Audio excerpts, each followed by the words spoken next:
Years welcome to my channel Vagdevi's art. ఈరోజు ఈ వీడియోలో పూజ చేసేప్పుడు దీపం కొండెక్కితే అపశకునమా, అలాగే శ్రావణ మాసంలో ఆంజనేయ స్వామి వారిని పూజిస్తే కలిగే సత్ఫలితాల గురించి తెలుసుకుందాం. ఇక ప్రతినిత్యము పూజ చేస్తూ ఉంటాము. అలా పూజ చేసినప్పుడు పూజ అయ్యేదాకా కూడా దీపం ఉండాలి.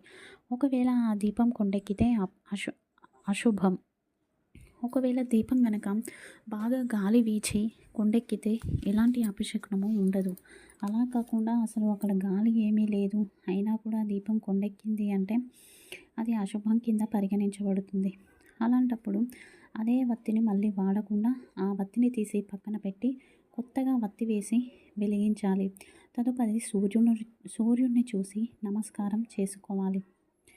ఐశ్వర్యాభివృద్ధి, వంశాభివృద్ధి, కులాభివృద్ధి కలగాలి భగవంతుడా అని పూజించాలి. ఒకవేళ సాయంత్రం పూజ చేసేటప్పుడు కనుక ఇలాగే జరిగితే అప్పుడు కూడా సేమ్ ఆ వత్తిని తీసి వేరే వత్తి వేసి దీపారాధన చేయాలి. మరి సాయంత్రం సూర్య భగవానుడు ఉండడు కదండి. అలాంటప్పుడు తూర్పుకు తిరిగి దండం పెట్టండి. సూర్య భగవానుడు తూర్పున ఉదయిస్తాడు గనక. ఆ తర్వాత నవగ్రహ స్తోత్ర పఠనం చేస్తే ఆ అశుభం అనేది తొలగిపోతుంది. ఇక శ్రావణ మాసంలో ఆంజనేయ స్వామిని వారిని పూజిస్తే కలిగే ఫలితాలు.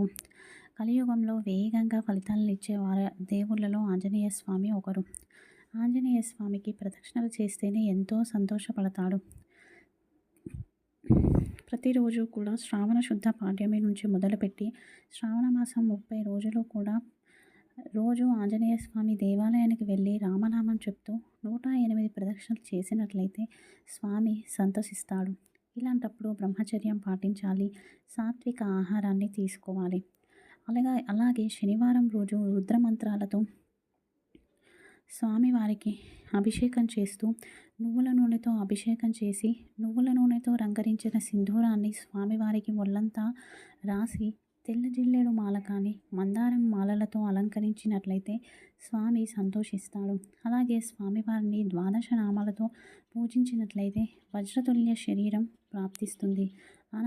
అనారోగ్యం తొలగిపోయి పనులన్నీ చురుగ్గా చేసుకోగలుగుతారు. బుద్ధి నిశితమవుతుంది. శత్రునాశనం అవుతుంది. స్నేహాలు పెరుగుతాయి. ధైర్యం, సాహసం, కీర్తి కలుగుతాయి.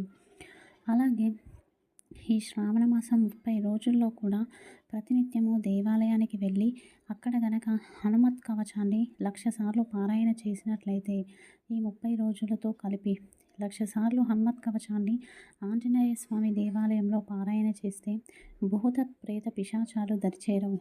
వారికి అష్టైశ్వర్యాలు సిద్ధిస్తాయి. ఈ విధంగా ఆంజనేయ స్వామి వారిని పూజించండి. ఇది ఈరోజు video. Thank you for watching.